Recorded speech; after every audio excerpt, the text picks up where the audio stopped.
Himala.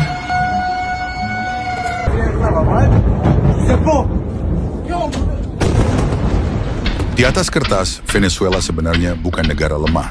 Bahkan jika kita bicara khusus soal pertahanan udara, Venezuela termasuk salah satu yang paling lengkap dan paling mahal di kawasan Amerika Latin.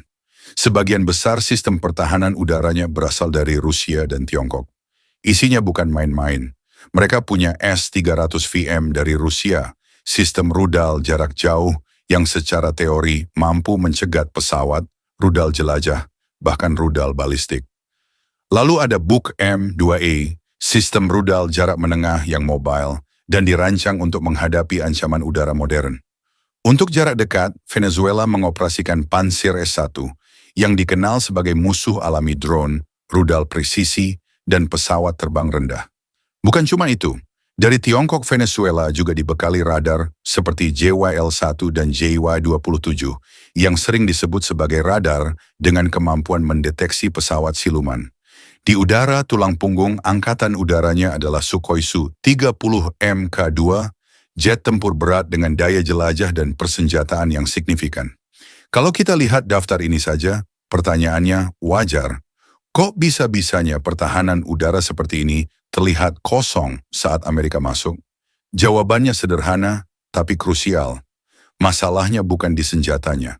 Masalahnya ada di cara Amerika bertempur. Dalam operasi militer modern, Amerika hampir tidak pernah langsung menembak.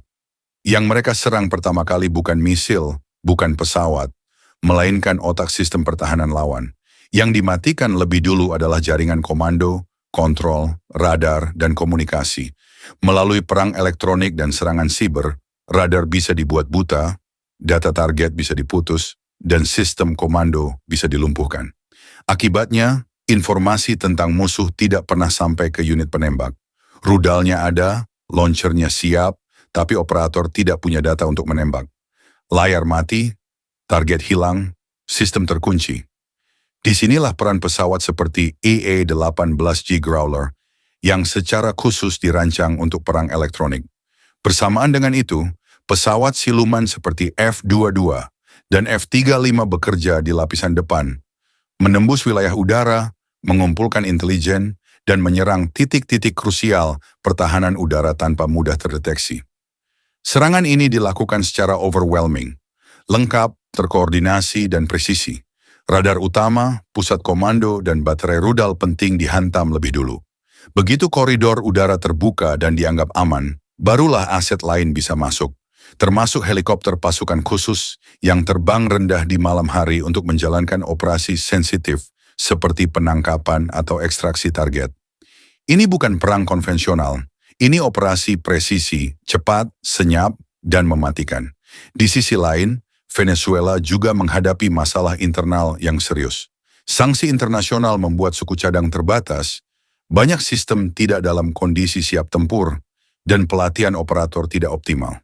Ada laporan bahwa ribuan rudal Manpads seperti Eagle Eyes hampir tidak pernah digunakan dalam latihan nyata.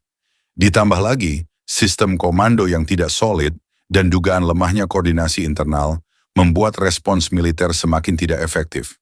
Artinya, secanggih apapun senjatanya, kalau tidak dirawat, tidak dilatih, dan tidak diaktifkan dengan benar, hasilnya tetap sama. Jadi kenapa pertahanan udara Venezuela bisa ditembus? Bukan karena Rusia atau Tiongkok membuat senjata yang buruk, tapi karena sistemnya sudah dibutakan sebelum sempat bertarung. Karena kesiapan militernya rendah, dan karena faktor manusia serta manajemen perang yang gagal total. Inilah pelajaran besar dari peperangan modern. Yang menang bukan yang punya misil paling besar, tapi yang lebih dulu mematikan otak lawannya. Bagaimana menurut kalian?